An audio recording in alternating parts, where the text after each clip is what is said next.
చదువుకుంటా అంటే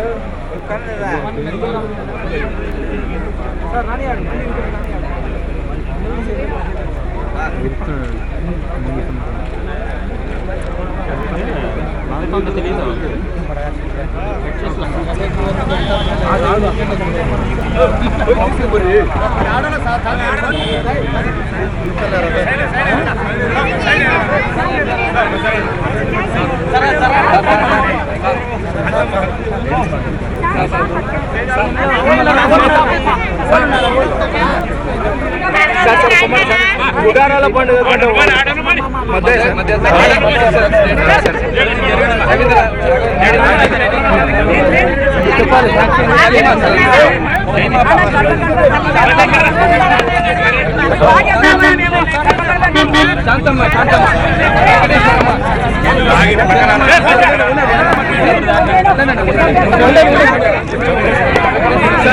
ఒక్క నిమిషం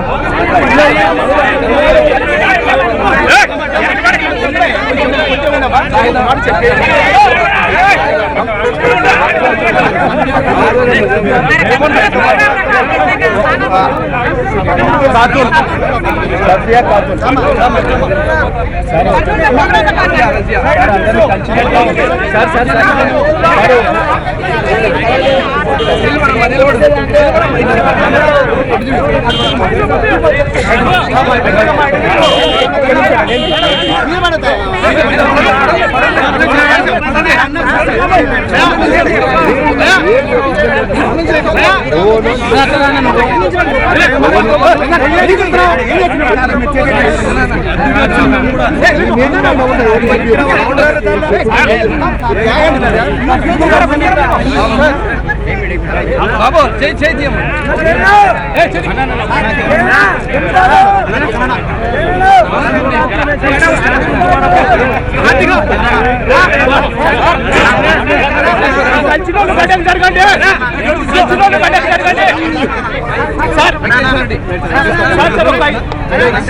ఒక నలుగురు ఉన్నారు సార్ కలవండి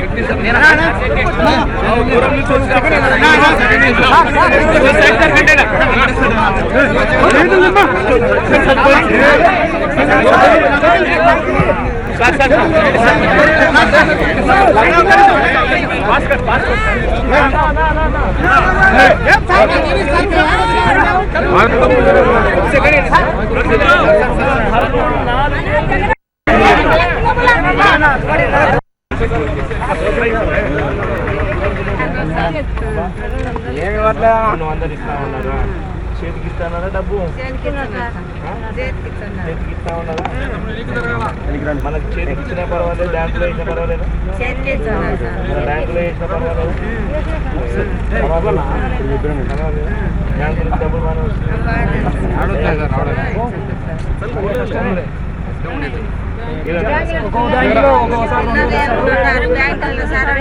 ఇబ్బంది లేదంటున్నావు కదా? ఇబ్బంది లేదంటే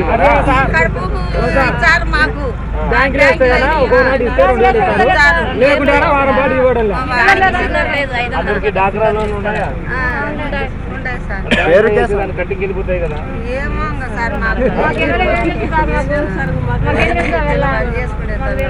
మన కట్టింగ్ పోవా? నీకు డాక్రా లోన్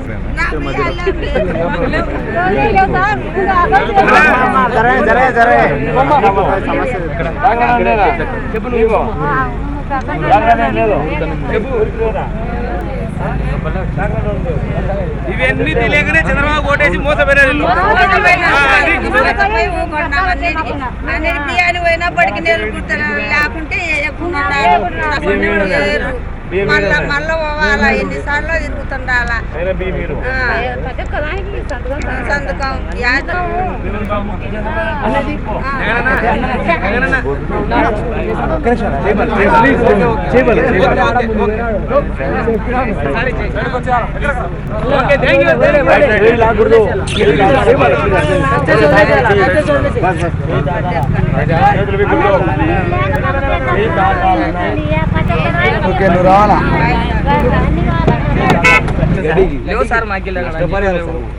గడ్డి తీసుకొని వచ్చిన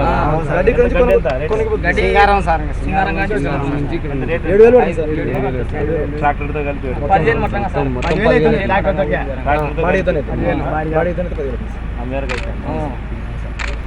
చాలా ఇబ్బంది సార్. మొన్న కూడా కలపండి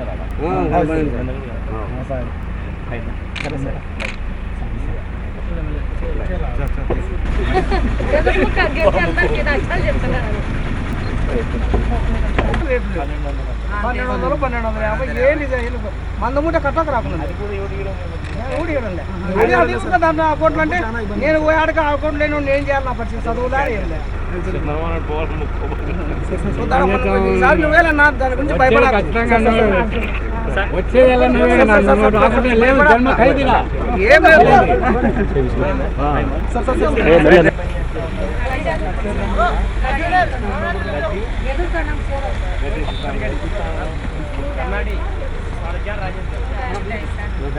క్యాష్ చెక్క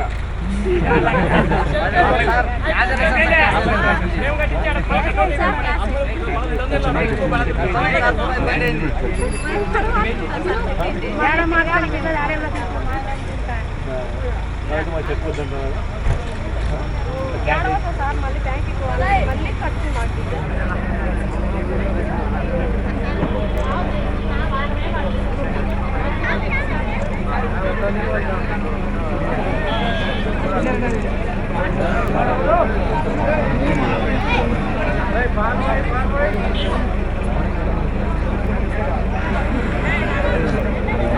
మన బండి బండికి పక్కన మీ అక్క మూడు Hey!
రైతు భరోసా యాత్ర సందర్భంగా ఇవాళ పరిస్థితి ఏమిటి అని అంటే కేజీ 2 రూపాయలకి ఇవాళ అమ్ముకునే దుస్థితిలో ఇవాళ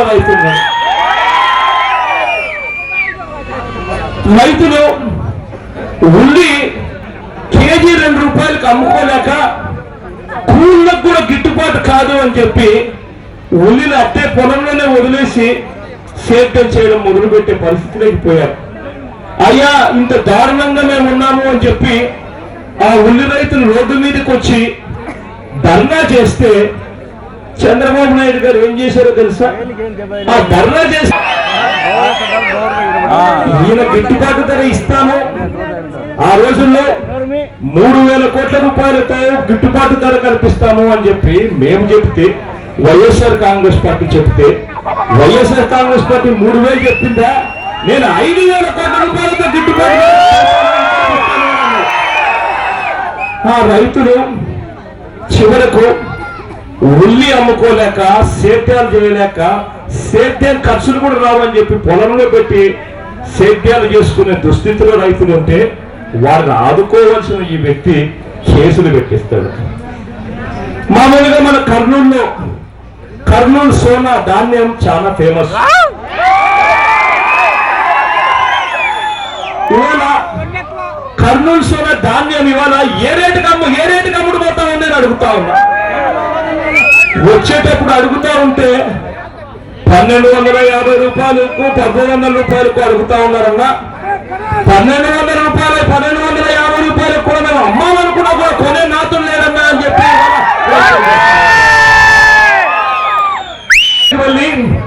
పొలంలో మిర్చి రైతులతో మాట్లాడితే మిర్చి పంట మామూలుగానే వర్షాలు పండక తెగులు వచ్చి 20-25 క్వింటాలు పండాల్సిన మిర్చి పంట 4 క్వింటాలకు పడిపోయింది.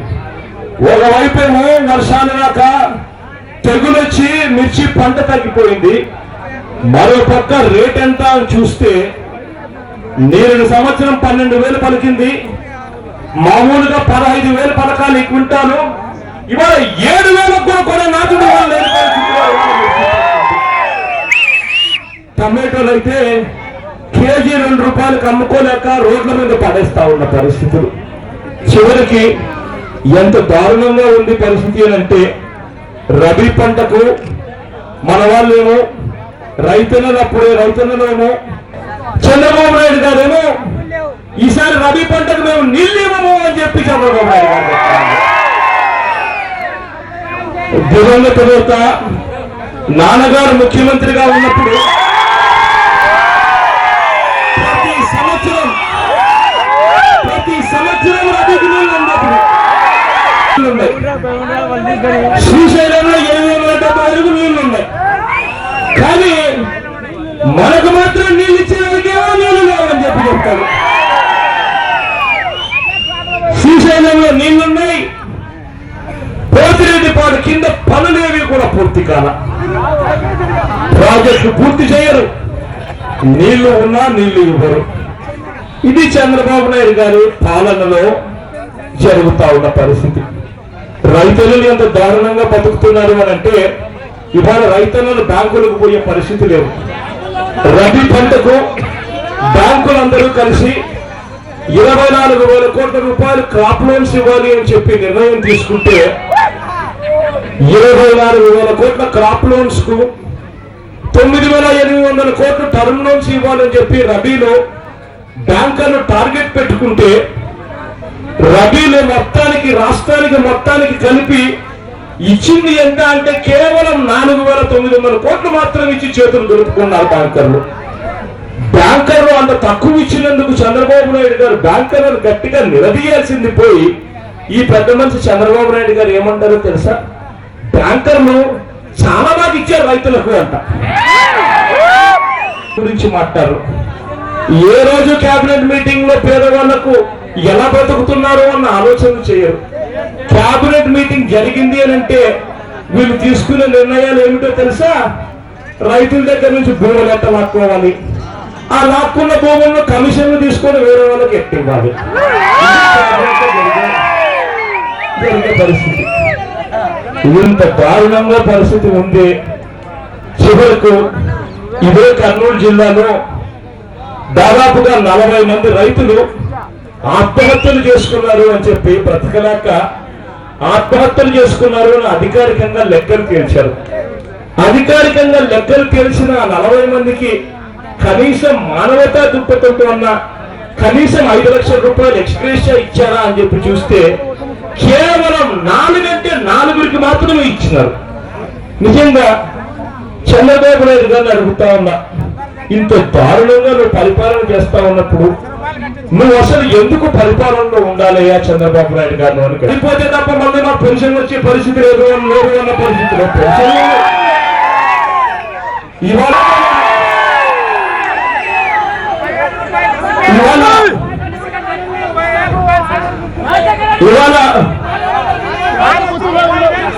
బిల్డింగ్ కదా దేవుడున్నా బిల్డింగ్ కదా దేవుడుకు ఇంత ముందు కట్టిన బిల్డింగులకు గోడలు లేక కట్టిన దానికి బిల్డింగ్ లేదు అని చెప్పి పోనీ ఆరోగ్యశ్రీ పథకమన్నా బాగా జరుపుతున్నారంటే అది లేదు. ఇవాళ ఆరోగ్యశ్రీ పథకం ఎంత దారుణంగా జరుపుతా ఉన్నారు అని అంటే ఇవాళ పేదవాడికి ఏదైనా ఆరోగ్యం బాగలేకపోతే హాస్పిటల్కి పోతే నెట్వర్క్ హాస్పిటల్ కు ఆ నెట్వర్క్ హాస్పిటల్ కు 8 నెలలుగా బిల్లులు ఇవ్వడం లేదు. వాళ్ళేమో బిల్లులు ఇవ్వనప్పుడు పిల్లలకు ఇవాళ మనం ఏదైనా ఇటువంటి చిన్న పిల్లలకు పొరపాటున ఈ మూగా చెవుడు అన్న రోగం వస్తే కాక్లియర్ ఇంప్లాంట్ ఆపరేషన్ చేయాలి. నాన్నగారు బతుకున్నప్పుడు ఆ పిల్లలకు దాదాపుగా 9 లక్షల రూపాయలు ఆపరేషన్ అవుతుందన్నా కూడా నాన్నగారు ఆ పిల్లలకు ఉచితంగా ఆపరేషన్ చేసి ఇవాళ పొరపాటున ఆ పిల్లలకి ఏదైనా మూగా చెవుడు గాని వచ్చి హాస్పిటల్ లేకపోతే నేను చెయ్యకు అని చెప్పి వాళ్ళు పంపించే పరిస్థితి. ఇవాళ కిడ్నీలు ఏదైనా ఫెయిల్ అయి కిడ్నీల కోసం అని చెప్పి డయాలసిస్ చేస్తే తప్ప బతకలేని పరిస్థితిలో పేదవాడు ఉంటే ఒక్కొక్కసారి డయాలసిస్ చేయాలి అని అంటే 3,000 రూపాయలు ఖర్చు అవుతుంది. వారానికి 2 సార్లు డయాలసిస్ చేస్తే 6,000 ఖర్చు అవుతుంది. నెలకు 24,000 ఖర్చు వస్తుంది. సంవత్సరానికి ఆ కిడ్నీలు బాగలేక డయాలసిస్ చేయాల్సి వస్తే 3,12,000 రూపాయలు సంవత్సరానికి ఖర్చు వస్తుంది ఆ పేదవాడికి. అంత ఖర్చు వచ్చే పరిస్థితిలో ఆ పేదవాడు డయాలసిస్ చేయండి అయ్యా నా దగ్గర డబ్బులు లేవు అని చెప్పి హాస్పిటల్ లేకపోతే ఆ హాస్పిటల్లో సంవత్సరం తర్వాత రాపో అని చెప్పి వెయిటింగ్ లిస్ట్ చెప్తా ఉన్నారు. ఎక్కువ మేము ఇవ్వము అని చెప్పి ఆరోగ్యశ్రీ అయిన ఇంతకన్నా ఎక్కువ ఇవ్వము చంద్రబాబు చెప్తారు. వాళ్ళేమో కీమోథెరపీ కేవలం 2 సార్లు చేస్తారు. 2 సార్లు చేసేసరికి అదేమో కాస్త క్యాన్సర్ తగ్గినట్టుగా కనిపిస్తుంది. మళ్ళీ 6 నెలలు తిరిగేసరికి మళ్ళీ క్యాన్సర్ మళ్ళీ పైకి వచ్చేస్తుంది. ఆ పేషెంట్ ఒక 6 నెలలు బతుకుతాడు, 7 నెలలు చచ్చిపోతాడు. ఆరోగ్యశ్రీని నాశనం చేశారు. పోనీ చదువుకుంటున్న పిల్లలకు ఫీజు రీఇంబర్స్మెంట్ అన్న కరెక్ట్ గా ఇస్తా ఉన్నారా అంటే నా దివంగత నేత ఆ ప్రథమ నాయకుడు రాజశేఖర రెడ్డి గారు నాన్నగారు బతుకున్నప్పుడు ఏ పేదవాడికి కూడా అప్పుల పాలు కాకుండా ఆ పేదవాడు చిరునవ్వుతో చదువులు చదివించే పరిస్థితి. పేదరికం పోవాలి అంటే కుటుంబం నుంచి ఒక్కడున్న ఇంజనీర్ కావాలి, ఒక్కడున్న డాక్టర్ కావాలి, ఒక్కడున్న పెద్ద పెద్ద చదువులు చదివితేనే ఆ కుటుంబం పేదరికం నుంచి బయటకు వస్తుందని ఆ దివంగత నేత నాన్నగారు ప్రతి పేదవాడిని ఉచితంగా నేను చదివిస్తాను అని చెప్పేవాడు. ఇవాళ పరిస్థితి ఏమిటి అనంటే ఇంజనీరింగ్ చదవాలనంటే పిల్లాడికి అయ్యే ఫీజులు ఎంత అని చూస్తే 1,00,000 రూపాయలు పైన ఫీజులు. చంద్రబాబు నాయుడు గారి ప్రభుత్వం ఫీజు రీఇంబర్స్మెంట్ ఎంత ఇస్తుంది అంటే ముష్టి వేసినట్టు 35,000 ఇస్తారు. మిగిలిన 65,000 70,000 రూపాయలు ఎక్కడి నుంచి తేవాలి అని చెప్పి పిల్లాడు అడిగితే మీ నాయన అన్నాడు కదా ఆస్తి ఏదైనా అమ్ముకుంటాడు, అమ్ముకొని మీరు ఫీజులు కట్టుకోండి అని చెప్పి మళ్ళీ కథ మొదటికి తీసుకొచ్చారు. ఈ రకంగా ఏం చేశాడు చంద్రబాబు నాయుడు గారు అని చెప్పి చంద్రబాబు నాయుడు గారు ఈ 3 సంవత్సరాల కాలంలో గట్టిగా నిజంగా అడగాలి. అసలు ఇలాంటి వ్యక్తి రోజు పొద్దున్న లేస్తే ఏం చేస్తాడు అంటే ఈ రోజు అయిపోయిందా, ఈ రోజు కలెక్షన్ ఎంత వచ్చింది అని చెప్పి ఆలోచన చేశాడు. నిజంగా ఇలాంటి వ్యక్తి దేవుడు మొటికాయలు వేస్తాడు. ఇంత అబద్ధాలు చెప్పి ఇంత మోసాలు చేసి ఇంత అన్యాయంగా చేసిన వ్యక్తిని దేవుడు ముట్టికాయలేస్తాడు. రాబోయే రోజుల్లో మనమంతా కలిసికట్టుగా ఒక్కటై బంగాళాఖాతంలో కూడా కలపాలి. చంద్రబాబు నాయుడు గారి పార్టీ మీద ఎవరైనా నిలబడితే వాళ్ళు భయపడాలి, డిపాజిట్ కూడా రావని చెప్పి అందరం కలిసికట్టుగా ఒక్కటై గట్టిగా పోరాటం చేస్తాం. ముందు చేతులు జోడించి తీసుకుంటాం.